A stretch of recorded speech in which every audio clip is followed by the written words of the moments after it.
about putting data science in production, and especially I want to talk about the tool, the tooling landscape. So, yeah, right. So if you so here I collect. So these aren't even all the logos that I'm talking about in the talk, right? But as you know, so every time you check, there are more and more tools that either promise that they're useful for machine learning, right? Or people tell them about it. Have you worked with this? Have you worked with that? And it's just so much, right? And in this talk, what I'm trying to do is to give a bit of order to all of this, so that you maybe can also have a better idea of what's out there and what the different tools are and what you want to look into. And sort of the way I want to organize this is by starting something that potentially every data scientist knows, because this is how you start, right? So there's sort of this core of machine learning workflow, which you do whenever you start machine learning. That's how you do. That's how you start. So it's usually quite simple. So you have some data, which is just on the file system. So it's just a file, right? You load the file, you do something with the file, and then you train a model. You look at the errors, and then maybe you tune it a little bit with the parameters till it looks good, different kinds of pre-processings, and then you have the model. And then you might save the model, or you just keep it in memory, and then you apply it on some data to get the results, right? And this is sort of the very core. So this is what you sort of do. At least whenever you do machine learning, there's some version of this that's happening. And so by now there's a pretty standard set of tools also using. So I think over the years that's converged very much to Python. So there used to be also, like in the days when I was still at university, we were using MATLAB, right? But then MATLAB is very expensive. So nowadays everybody's using Python or R, but I think for like data science applications in industry, most people use Python. And then there are libraries. So Jupyter has sort of replaced the normal IDE and console, because it's like a nice mix of the two things. There are libraries like scikit-learn, which has all the standard machine learning libraries. Then use something like matplotlib for the visualization, and often you use pandas to just load the data and do the pre-processing, right? So that's all good. And the question is, so what? Like in a way that's really the core of machine learning. So, but what else do we need to add here, and why this? What does in production even mean, right? And typically, when you want to put something in production, you have to deal with a couple of challenges. So, for example, you want to use much more data. Yeah, so you want to, I don't know. So I've worked, for example, in Zalando on the recommendation team. As you can imagine, Zalando, they have like millions of visitors. Millions of customers, so that's a lot of data. So that's probably not something you can just do like load from the file system. So the data isn't even in the file system, right? The data is somewhere in the cloud. You might also want to use more advanced models than what scikit-learn has, but you don't want to sort of spend a lot of time re-implementing papers. And then, so all this, what you do, this sort of getting the data, playing around with the parameters, trying out different things. So the more sort of industrial it gets, right? The more you also want to have some workflow support, because usually you're in a team of several people, and you want some documentation about things that you've tried, so that you don't do it again, right? So you want to remember what happened. And then, so like in this core machine learning, right? You have the model, and then you can apply it to data. But there are many use cases where actually what you really want is real-time predictions. So you want to have the model somewhere in your system, and then you can ask the model something and get something back. So for example, again, for recommendation, right, whenever there's a page loaded, you want to grab some data for the customers and context, and then you want to know what are the best recommendations for this. So, and that means, so machine learning really has to become part of your technical infrastructure. And finally, the last point is automation. So all these steps that you did manually in production, often if you have changing data, what you actually need to do is you need to retrain the models, like once a day, once a month, keep them up to date, and that brings a lot of other challenges with it. Okay, and what I'm going to do in this talk is sort of keep the original core module, like this core flow in mind, and then go through these different topics here and talk about like what kinds of tools are there and how could they help. Yeah. So I didn't really, sorry, I'm not doing it in the order I wrote it here. So let's start with more complex models. And I think this is still what's still very easy, or which you might even have looked into it, right? So there are lots of libraries out there like GBM, XGBoost, which are just more and which give you more machine learning algorithms, so you don't have to implement them. Then there are libraries like PyMC3 for Bayesian modeling, time series forecasts. And then, of course, there's this whole deep learning stack, so PyTorch and TensorFlow. And then there's this new thing called JAX, which is like an automatic differentiation layer on top of NumPy. And using that, you can actually create quite complex models and then also train them automatically. And finally, there are projects like Hugging Face, which actually are like a huge collection of pre-trained models that people have created and loaded up somewhere, right? So this is something, so there's this big set of tools that you can look into, and they become bigger and bigger every month, it seems, right? And why do you need them? So you don't want to do this low-level code. In NumPy, right, you don't want to implement numerical algorithms. You also don't want to deal with how to parallelize things on the GPU or write your automatic differentiation code and so on, right? So this is, I think, one big area, and this is all stuff that's used in production, right? So at Zalando, for example, one topic we worked on while I was there was having more and more personalized models, and then one thing we looked into, for example, was using TensorFlow and recurrent neural networks to really track the actions of a customer and then have a prediction that is both personalized and takes like the recent actions into account. Okay. Workflow support. So this is an area, I think, which is not as well as mature as the algorithms, right? So we're getting like a bit further away, and this is really about like tracking data, experiments, workbooks, and so on. And you might, as I said, just do it for yourself, or you also have to do it in a team, right? And then there are, for example, libraries like DVC or tools, which is sort of version management, but for your data, so that whenever you have a different iteration, you later on still know actually what data it was that you used during the experiment, and you can track that, right? So if you don't do that, what often happens is you have many versions, and you overwrite data, and then later on you don't really know like which version of the data belonged to code, and you cannot reproduce the results that you had. MLflow is also a tool which is sort of within the Databricks ecosystem that is also exactly for that. So you can have models. It's like a database where you have different runs, and you can evaluate it, and you get a table where you can sort of look at what worked and what had which performance and didn't.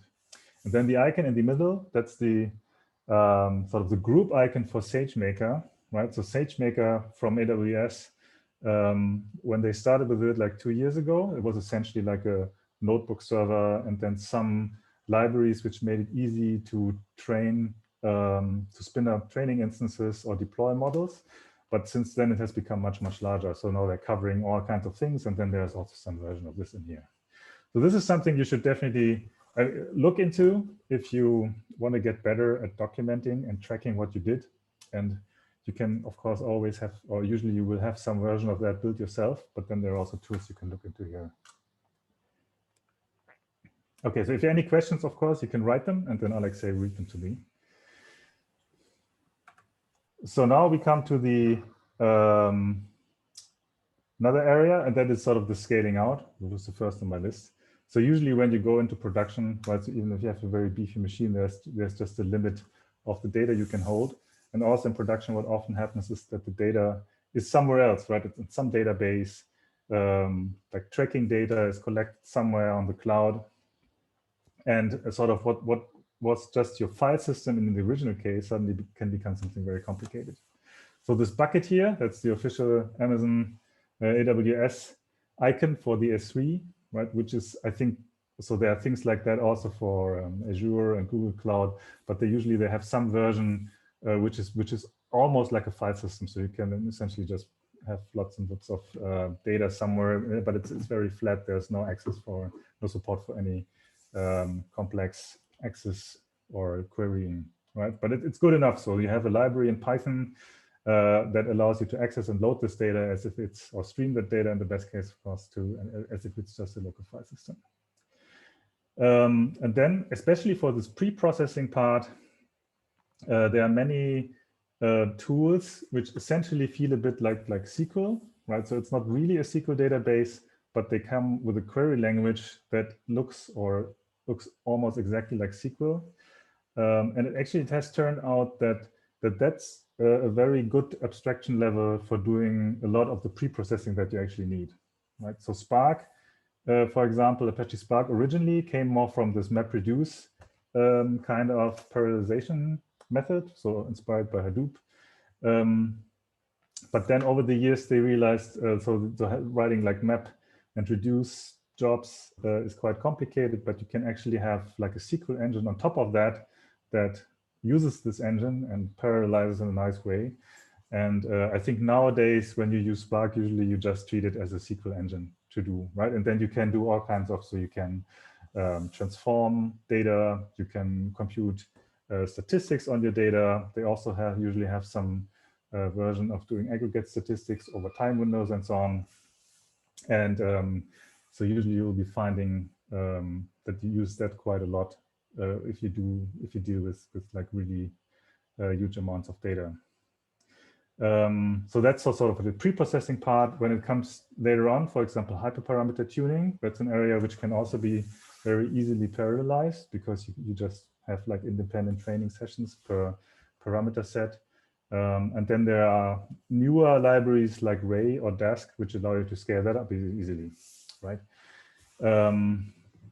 Then of course, so the GPU training, TensorFlow has also some support for making that faster or even doing multiple CPU and so on, right? And I think yeah, so this is maybe like one of the things you will want to learn whenever you have to deal with a lot of data, and it's yeah. So, but it's actually so the SQL layer, I think, or that abstraction, or what I like about SQL is that it's so old, right? They really figured out a way to make it very smooth, like from the interface, so it somehow makes a lot of sense. Okay. Yeah. So next, let's come to automation. As I said, so usually when you like there are some applications where you have some data and you want to train it, and then that's it, and then the model is good for quite a while. But if you're training on real data, then there are usually often some drifts in the data, or the data changes over time and so on. So what you want to do is you want to automate the whole training, right? And maybe even the redeployment. So at Zalando in this recommendation team, right? So once per day, they would just run the pipeline and then also redeploy the model if everything looks good. And some companies, so I think Netflix, they even push this so far that as part of the automation, you even do an A/B test. And if the A/B test is good, then they automatically deploy. And if not, they roll back, right? So that's how far you can go. And actually, so I think if you're sort of used more this local data science, this core workflow, what I've seen in the past in my experience is that it's quite a surprise that you do this thing once, maybe you work on it for a few months, like manually tuning it to a point where it's very good. And then when you say, okay, now let's put it into production, then you have to automate all of that, right? All these manual changes that you did, all these manual decisions have to be put in a way that you can just run it. And then it produces good results, which can be quite a challenge. So you should have that in mind.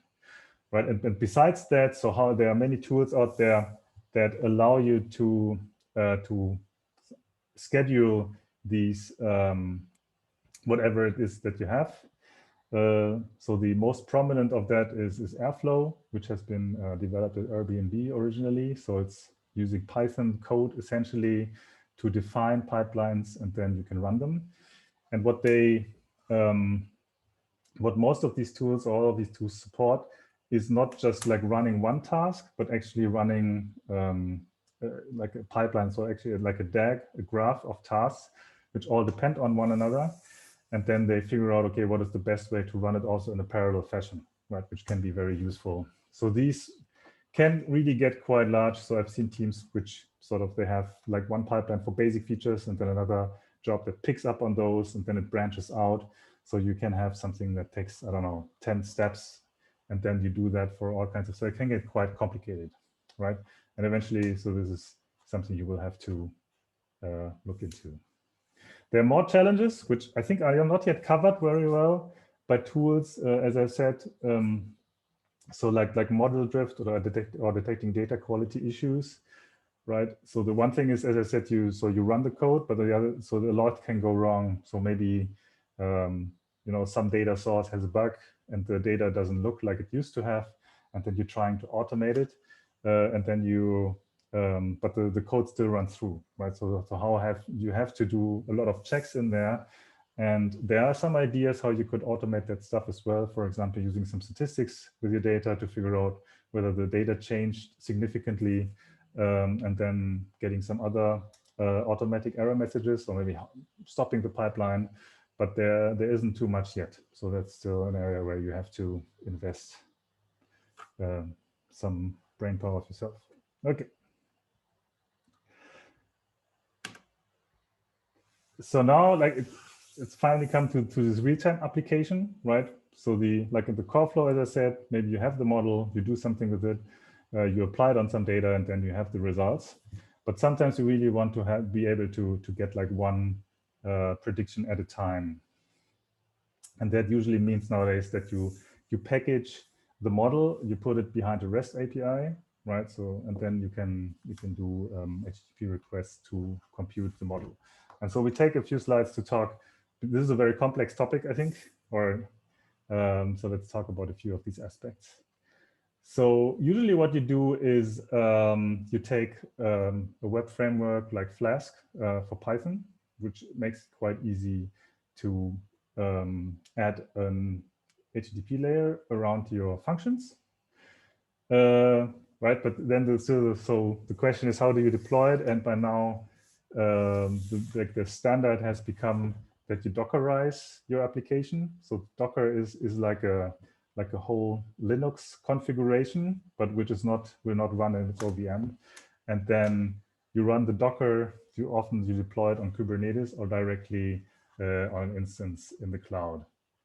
And I think so. These are actually quite complicated technologies, but at least sort of how to turn your model into something that is within a Docker container. That's something that you need to know, I think. And then maybe there's somebody who can help you with all the rest. I should also mention that in some cases, people sometimes believe that they need the real-time prediction, right? But in some cases, you don't actually have to deploy your model, but you could still in batch compute all the predictions and then put these predictions in a database, and then you just get the predictions from the database. So for example, if the objects that you want, you can have predictions on are bounded, right? So coming back to recommendations. So what you can do, and what we also actually did, is to pre-compute the top recommendations for all the articles, and then you put these in the database, and you just query that, right? And that can solve a lot of complexity, because right, you don't have to think about like how fast it is or any of that. And putting a database access behind a REST interface, that's something that's quite easy and well understood. Yeah. So if you still want to do it, right, there's a few things you need to consider. And one is, so depending on your model might actually depend on features that you computed from your data, right? So you have some articles, and then you do it in this pre-processing step, you transform the data, and then you train your model on. And now if you want to do real-time predictions, right, so you need to potentially compute these features or you need to have the features when you want to do the prediction, because the model only understands, I mean, the model is sort of built on this feature space and not on the original data space. So the question is, so where do you get these features from? And one way to do it is to sort of, you take the features after training and then you put them in a database, as you can see here in the picture. And then at prediction time, when you want a prediction do for a certain item, you go to this database and pick up the features that you've pre-computed during training, and then you do the prediction based on that. Right? And often what people, for example, use is not like a full SQL database, but a key value store like Redis, which is mostly memory. It's very fast and has a simpler data model, and is good enough for that. Right. So and one problem here is, of course, that you only have features for the items which you've seen during training time. So what do you do if there are new articles coming in over the day or new users and you don't have features for those? So how do you do it? And the one way to do it, or there's an architecture to do it, which looks a bit like that. So it tries to have sort of the pre-processing step. That's these yellow pre-processing box here, right? And these pre-processing box actually works on streaming data. And so it means you can apply this pre-processing step both to real-time data as it comes in, but as well to batch data that you have. And then you can sort of use the same feature computation mechanism in training, but also have it run on your data as it comes in. And then after training, these features get stored again in this feature store database, which could be again Redis or Cassandra, maybe another key value store. But you also have the streaming data come in. And then you have sort of always up-to-date live features for your model. Right. The one problem here is, of course, that you need to be able to compute these things in real time. If you cannot do it, right, then maybe you have quicker jobs or smaller jobs that recompute features for new items after the model has been deployed. And so once you get into this whole real-time data processing, you will get to know systems like Kafka or Pulsar, which are essentially message buses, but they also have ways of running like a streaming SQL query on the data that then also allows you to do some processing there. Right, but that's sort of, so I think if you get to that stage, then you might have some machine learning engineer or a backend engineer in your team who will take care of that, because that's like, if you think about where we started, right, this is already very far away.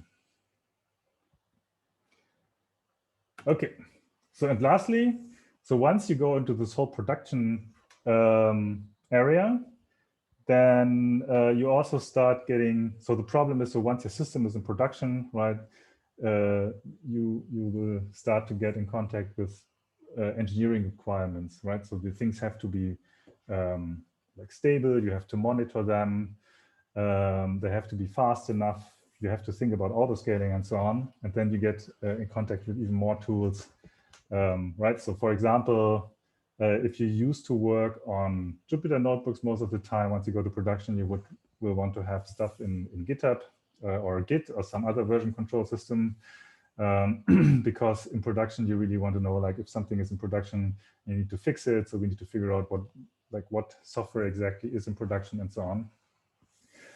For this monitoring, there are many tools like Grafana, it's an open source tool, or Datadog or Splunk, which collects all the metrics from the system, and then you can look at these plots which show different metrics like memory usage and so on. There are actually, like in TensorFlow and in SageMaker, they also have some some tools which support deploying these things and also collecting some metrics themselves. So you might not have to build this yourself.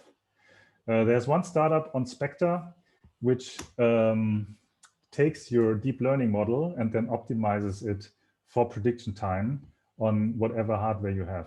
Right? So very often you do the training on the GPU, but once you go to prediction, you actually don't want to do it on the GPU, but on the CPU, and that's a lot slower, right? And what on Spectre does is also optimizing it for the different CPU architectures and so on. Yes. Okay. Yeah, and so this is the last area I wanted to talk about. So coming back to this original data. So the question is, like we said, the data is then in some S3 bucket or maybe some database. But the question is also, how does the data come in there? How does it get in there? And for that, there are by now like lots of libraries or actually platforms like Databricks or Snowflake, which are like the modern version of a data warehouse, which are used in many companies to collect all the different data and make it available. And then usually have some kind of SQL engine on top of that. And then another topic is, or another class of tools, I think, which will also be much more relevant in the future, is how to generate labeled data for your data sets. So for some data, like if you're using click data, it's sort of implicitly labeled because you know like what the customer did and then how they behaved afterwards, so you can structure labels from there. But if you're working on text classification, for example, for analyzing customer requests or something, right? Sometimes you just need to be able to, or you have to create lots of labeled data to train your models. And by now there are a few startups around this, quite successful startups, which help you with that. So you can sort of outsource the whole labeling process to them. So the original one was Amazon Mechanical Turk, which, so actually they paid people to label data points. Another one is scale.com. And then there's another one called superai.com, which sort of even takes into account the model training. And then they don't just outsource the label giving, but they also provide some kind of performance guarantees, right? So they show the same label to several people to get confidences and so on. Yeah, so I think, yeah, that's the so right from where we started, we're now really far out. Like, how does the data come in? How do we get the labeling? And that was my that sort of concludes also my tour. Now, if you look back at the labels, at the logos we had originally, I tried to make this little like tooling landscape. You've probably seen things like that, which are much prettier. So I need to work on this a bit more till the spacing between the boxes is fine or not. But now, so hopefully you see like there are all these different, so you see a bit more structure in all the tools that exist and also how they fit into the different use cases that you need. Right, and then the full system in the end looks a bit like that. So you have the customer on the left-hand side, data ends up in a database and logs, you do the data extraction, and then the actual machine learning comes, you have the model, and then it goes over into production with all the monitoring, and that produces the result to the customer, and then on the bottom of it, you have all this automation. Right? So machine learning, unfortunately, so once you put it into production, it's really just a small part of the overall system. Yeah, and I think so right now, I would also say it's not really clear like what the best way. So there are lots of tools that tackle different parts of it, and some are quite mature and some are not quite mature, which also can make it quite difficult to figure out what is what. Okay, so yeah, what is the summary? So I think like there has been a lot of movement in that area over the few years. But obviously, so if you start as a data scientist, or depending on where you are, right, so it feels like can feel very overwhelming because there are so many tools to learn. But I hope so with this like categorization that I gave, maybe you know better where to start.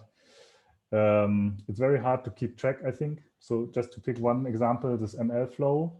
So when I first heard of it, like 3 years ago, right, it looked like super simple. So it was a bit like, okay, I don't know, I have done versions of this when I was a PhD student myself at least 3 times. But since then, I mean, these are really big companies that put a lot of money and effort into these things became quite good. And yeah, but that's really hard to know, right? So you have to be constantly checking to know what's happening. I think, which is also not surprising, but many of the tools actually don't cover all different use cases for machine learning, but they start with the simple ones. But on the other hand, like in the marketing, they often promise that they are like the premier machine learning platform that will solve all your needs. So it might sometimes be really hard to figure out whether what you want to do fits in the case or not. Another observation that I made is, so right now, I think it feels a lot like devs, they're trying to copy DevOps, what they've learned there, and data engineering, and then put that into machine learning, right? So they even call it MLOps. And sometimes I have the impression that So stuff is just copied a bit too quickly or by people who don't really understand the needs of machine learning people, right? So for example, I think in many of the tools, they often try to build everything into notebooks, which is nice on the one hand, but I think, or at least what I've seen in companies is that the notebooks are good for one part, but if you go into production, you have to move over to more rigorous source code tracking and things like that. But many of the tools don't have good integration for that. Oh yeah, that's the next point. Right, so I think this is really important also because for me, a big unsolved problem is, so you start in a notebook and you have something that works, and then you clean up the code, you put it in a GitHub project, you deploy that. But then, of course, what you want to do after that is go back to the original exploration and figure out how to improve it, right? But how do you do that? It's not, so you, and people I talk to say, so some say I just copy and paste the code, put it back in the notebook, work on it, and then I do it again. So it's like a lot of manual copying back and forth. Yeah, other people start doing a lot of work really on the, like in the Python project, but that's also slower. So I think there might be some piece missing.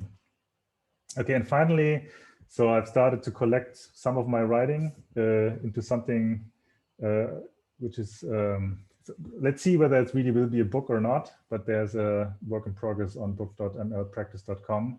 And just check back and see like what's being added there over time. Yeah, that's it. Thank you very much. Yes, thank you. So what PHAI, the square that you have, and what is that? That's my secret new branding, which is which is not yet. Okay. Okay, yeah, we do have a couple of questions, and I want to remind you, if you want to ask Mikio a question, you go to live chat and there is a pinned message, and you just click on the link and you can ask Mikio any question. And there is one question from me. Like if you go a couple of slides back with like all these tools put together and then squares around them. Yeah, this one exactly. I see that like, let's say you want to start a project, right? And then you see like there are so many tools, like you have Dask, you have Ray, you have Spark, and then you have, I don't know, Luigi, Airflow, then you have Snowflake and BigQuery. And then just making a decision which tool to use, like because there are so many, and I think what you have here is just 1% of the available tools, right? There are a lot more. How to choose the right tool for a particular problem? Maybe do you have some sort of maybe a rule of thumb or some recommendation? Yeah, it's a very good question. No, I think so one is, of course, you should start with the tools that you already know, right? And I think also whenever you start a project, it's also okay to sort of get a sample of the data, just copy it somewhere locally and then start using that. Yeah, so that's true. I think that's always good. But then on the other hand, so one problem is also that you need to start thinking about how you want to, like how you need to deploy it later on at some point, because otherwise you might build something and then figure out, oh, it doesn't scale at all, right? So that's always the challenge. In general, when it comes to machine learning projects, I think it's always important to think about, okay, what is the biggest unknown? What is the biggest risk? And then start with that. So you can, right? So otherwise, so you could be like designing a very sophisticated software architecture, but then figure out that the data is super noisy and you cannot support the use case that you have, right? So it's always good to start with that. Yeah, but even there are things like this Kafka and Pulsar, right? They're quite. I haven't used Pulsar, but I think they're doing pretty much the same job, right? Yeah. Like just selecting the right tool. Let's say I don't know Kafka and I don't know Pulsar. How do I choose them? Like, do I look at the number of stars on GitHub, or there's maybe? Yeah, I think with Kafka or Pulsar, so they're really. I think from the feature set, they're very similar. So from architectures or what I've heard, they're a bit different. I mean, with these, it's probably usually that your engineering organization already decided what they have in use, right? So most companies that I know are using Kafka, not so many using Pulsar. Yeah. Yes. Nah, I don't know. So the so basically, like first take the tool that you know. If you don't know, like take the tool that the organization uses, and then maybe the first like look at the number of stars in GitHub or something. Yes. Or maybe your friend knows something. And then yeah. I mean, what I always wanted to do, that's maybe hopefully enough time for that, is to come up with like a few use cases, like a very simple one, which is just like you learn something, you predict something, that's it. And then maybe forecasting, something with time series, and then sort of have different use cases which become more and more complex. And then actually for each of those, really look at, okay, SageMaker. So they promise so much, but can I really use it for that, right? And then I think that, yeah, but I agree. It's so the problem is, of course, also you cannot just try these things out, right? So if you, I don't know, if you say, okay, let's try Kafka and something else, could easily be like a few months that you waste on that. Yeah, so this is, I mean, this is also, I think, what I hope to be providing to my clients. So some insights based on what I've seen. Yeah. Okay. And there is a related question. Is there a standard technical stuff that that is most commonly used to tackle machine learning problems? No, not really, I think, right? I mean, so what I see or hear a lot is so scikit-learn. I mean, what you see here, scikit-learn, like GBM, XGBoost, many people are just using that. So Jupyter, of course, everybody's using Jupyter. Some people are using Zeppelin, but Jupyter, I think the infrastructure is much better. I think most industry applications use TensorFlow. And then sort of doing with like in Flask, putting your model in Flask and then into Docker. So there, even if you look at the SageMaker documentation, so there's something like an implicit standard how to organize it so that you can deploy. So there's already like what are the entry points, what are the files that you have. You can use that. And then, I mean, some of the things are newer, like Apache Ray, right, which is a bit like a multi-processing engine on top of Python.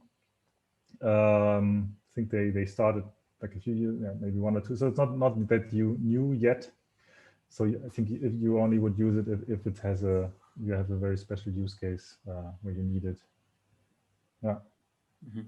And then yeah. So do you have any recommendation on the most important tools? I guess you kind of just said that. Yeah, but maybe some like maybe let's say you start a project, you personally, and you're not restricted by any of the tech stack. Let's say, what would you use for the cloud provider? What would you use for serving and for things like that? Okay, yeah.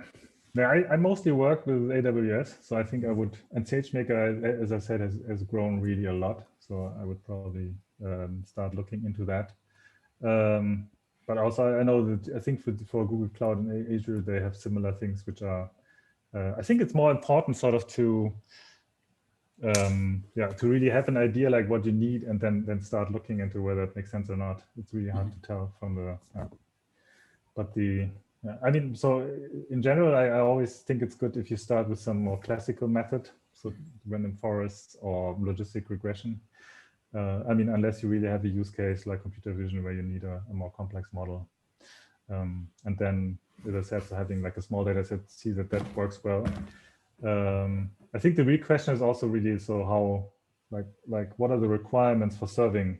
Do you really need to have it real time? Is it batch? Is the domain restricted so you don't even have to deploy it? You could just put it in a database, and so on. I mean, many of the tools are also not, I think not super user friendly. So Airflow, like I've seen, if you have that running for a few years, it gets very complicated. Like it's just like the pipelines have become really huge. So you can spend a lot of time on that. Yeah, so basically there is no single silver bullet. You always, like, the answer is basically depends, right? Yes, so you look at the requirements and then but yeah, maybe SageMaker is kind of close to that, at least when it comes to training, and well, they cover a very broad range of things there, right? Yeah, and it's like every few months it expands. Yeah, I mean, I think for what's for Google Cloud, right? So because TensorFlow is also from Google, I think that's probably integrated very well. Yeah. Okay, then we have a question about Presto. Where would AWS Athena, Presto fit best in the workflow you described, and which tools from your list would compete with this? I think so. This is for like you would use it in the pre-processing stage, right? Because it's also these essentially SQL engines which would run on a 3 buckets or so, sort of unstructured data. So I think it's close to Apache Spark. So I've seen, yeah. So they would be in this parallel compute bucket, I would think here. And perhaps also like similar to BigQuery, so they can. Yes, where's BigQuery? Oh yeah, down there. Yes. Yeah, so I think this you could also argue whether these categories are the right thing or move stuff around. Yeah, but I mean, so the big advantage of something like Athena is it's serverless, so you don't have to write it. So if you have Apache, you have Spark, either you need to spin up your own cluster or your own Databricks, and yeah. And so, Athena is like BigQuery. You just write a query, you hit the run button, and then you just get results. yes, right? yeah. Do you have any recommendations about AutoML tools? Oh, okay. Yeah, I'm not sure whether they already are good enough that you could just use them. Or I think the problem with AutoML tools is always that the use. So who is the user? Is it really people who have no idea what they're doing, right? Then, but then I think I think we're not quite there at a point where you can really trust that people don't misuse it. And then otherwise you probably have your own ideas how you want to do it, right? Yeah. So I would keep an eye on it, but probably not still rely on it for production use cases. Yeah, because maybe you heard about this, like Google's AutoML did pretty well in a couple of Kaggle competitions. Yeah. Yeah, that's Kaggle competitions, right? It's not like you I mean, have to have data prepared. Yeah, I mean, that's another part which I haven't covered in the talk at all. But so if you're in production, usually means you're in some company. And then there's this whole other area of, okay, like how data science fits to the product development, right? Because so usually it's quite unusual, I think, that you have like a well-defined problem and you get some data and you have like a very clear defined machine learning task. But often it's more like, we have coming back to the recommendation. So we have it, people don't, so we want to raise the click-through on the recommendation box by 10%. And then like there's a lot more that you have to do before you get to the point where you could hit the run button. So, and I think that's something that AutoML cannot use it yet. Solve. Yeah. But I mean, if it got good enough, then maybe you can spend more time working with your product people. Yeah. Having all these tools, like knowing all these tools, and like it's not really possible for a single person, right? So is this something like can you see all of them in one job description, or they probably more fit for a small team? Yes. Yeah. I think you wouldn't. I think you wouldn't, unless you want to be like a one-man startup. Then maybe you need to be able to do all these. But well, I think so. For example, Grafana, all that like there's all these data warehousing tools. That's usually completely different people who work on that. It's maybe for if you have Grafana, then you need to think about, okay, how to put the metrics in there, how to set up alerts or something. But you don't have to do it. And I think there's also this, what was also in the last talk, right? So there's like the split between data scientists and machine learning engineers. So people who really know all about these tools and then can help you with the details here, always how to put it into production. So you would more use it from the data science side, and then they would pick it up and make it performant and see that it's properly packaged and everything. Yeah. So I think for data. So I think as a data scientist, or what I've also seen is, so for example, you spend quite some time in Airflow building on your things. You spend quite some time in BigQuery or one of these things, working with SQL statements to get the right data. So you have to have some working knowledge of a lot of them, but of course not like you're user of these systems, but you don't have to set up or maintain the whole systems. Mm-hmm. So basically, working knowledge is somebody set the system up for you, like somebody set up a Kubernetes cluster, and then you just know how you create a deployment in this Kubernetes cluster, right? You don't need to know how to operate it, how to maintain it, how to do all these things. Yeah. And yeah, so probably like from all these tools, there are maybe like for 3, 5, 4, 5 people, maybe like we have like machine learning engineer, data engineer, data scientist, right?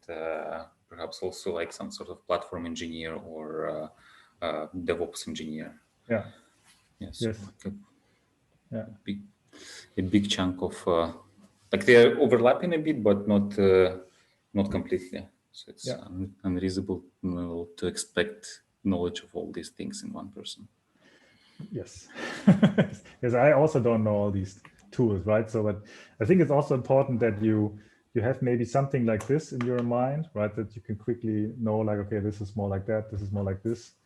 And then maybe know like a little bit of detail, like what is the difference between Spark and Ray, or like, as we said, so Spark and Athena, and that already, enough to make some decisions, like when to use what. Yeah. Yes. Then we have a related project, and maybe I have answered that accidentally without knowing that this question is there, but maybe you now have a chance to give your answer. What is the ideal, smallest or leanest team in terms of job roles that would cover all these different workflows end to end? It depends on I think, so you can have like one data scientist initially, right? And then they could cover this whole workflow. But then I think, other people need to, but then somebody needs to set up all the other, so some data engineers who are doing all the other things, right? So, I mean, it depends. So if you, usually you don't start like in a vacuum, right? So there's already some infrastructure in place and some data engineering. On the other hand, I think that's like a big complaint, right? Which you often hear from data scientists. So you think when you start on a project, you think you're doing data science, but then for the first month or so, you're just collecting data sources and doing work like that.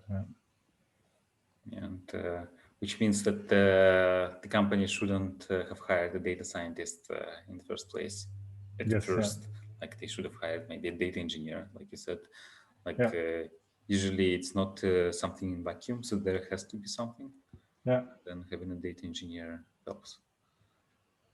And then data scientist, and then somebody who sets up the tools like all these Kubernetes and whatever, right? So that would be the minimum team. Yes. Yeah. I mean, so you don't have to. You can also. You could only really need Kubernetes if you just want to deploy one thing. I mean, actually, for that, things like SageMaker are pretty great, right? Because you can just or in general on AWS, what's interesting is they go more and more into this serverless thing. So you just have services where you can do something, but you don't have to maintain infrastructure. So, yeah. Okay. What is your favorite tool and the favorite platform that you go to? Favorite tool? Or tools, actually, like I didn't read it correctly. It's plural. Personal favorite tools and platforms that you go to. Yeah, no, I think doing the core, like Python, Jupyter, these like the upper left visualization, that works well. I think Docker is also is really nice once you understand how you do it, right? So you essentially, it's a bit like a shell script of the things you would install if you have a new machine, and that's it. So that works well. Spark is pretty nice. So it's actually also quite powerful. If you once you go beyond the SQL layer, you can also do quite interesting stuff. So I also did a lot of coding in Scala, and then once you do that, I think Spark can actually be quite nice. Yeah, I'm not really a big fan of Airflow, just because every time I see it, it's quite messy when you use it. So with Cassandra, I've had some stories. It's operationally pretty expensive. So I had a team that just did Cassandra migrations for months. So it's like 2 people just working on moving it from one data center to the other. Okay, while it was still online, that was maybe why it was so difficult. Yeah, I mean, yeah, yes. That wasn't your favorite tool, I guess, Cassandra. No. Okay. So what are the different patterns of deployment models? So you covered already deploying it as a REST endpoint, or maybe it was Larissa actually in the previous talk. What are the other ways of deploying models? Okay, yeah. Yeah, one is, as I said, so I think like the simplest is just batch. So you just you don't deploy it at all, and you just have the results, and then these end up somewhere. The next would be that you sort of do batch predictions, but you put it in a database. So you also don't really deploy the model. And when it comes to model deployment, I think the question is also whether you really want to have just the model in a service, or sometimes you have use cases where you use the model to compute something else, right? So maybe the model has some scoring, and then you do some optimization based on that. And there actually, what you don't want to have the model in a separate case, but the model should be sort of part of another service, and then you just sort of, you don't do this remote call, but you just have it in the system itself. Yeah. Okay, we still have quite a few questions, Okay. but yeah, we already have Sarah waiting. So maybe like just a few last ones, and I'm sure you probably get this question that I will ask you right now, like after every talk. Yes. But I will still ask you. Can you guess which question is that? No? How do I draw my figures? I don't know. That's Exactly. Yes. So I get it so often that I have a blog post on that, which you can find on no. So I actually do have the blog post. Now I draw them on an iPad with an app called Paper. I think it was called Paper 53, but it's not just Paper. Okay. So we will add a link to your blog post Yes. in the descriptions, and maybe you can mention how people can find you now on the internet.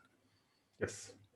So Twitter, LinkedIn, what else? Twitter. So Twitter is that's Mikio Braun. It's my name. LinkedIn also just my name.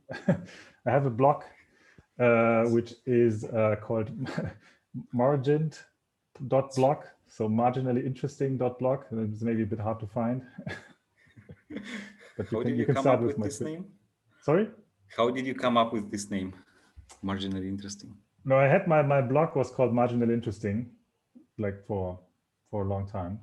I don't know. It was like an early 2000 kind of blog title, because I think I didn't want to have it too specific on a topic. So I just thought if I call it Marginally Interesting, I can write about whatever I want.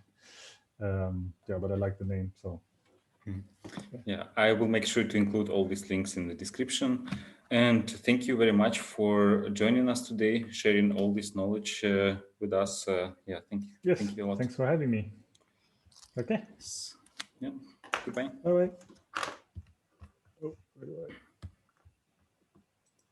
I?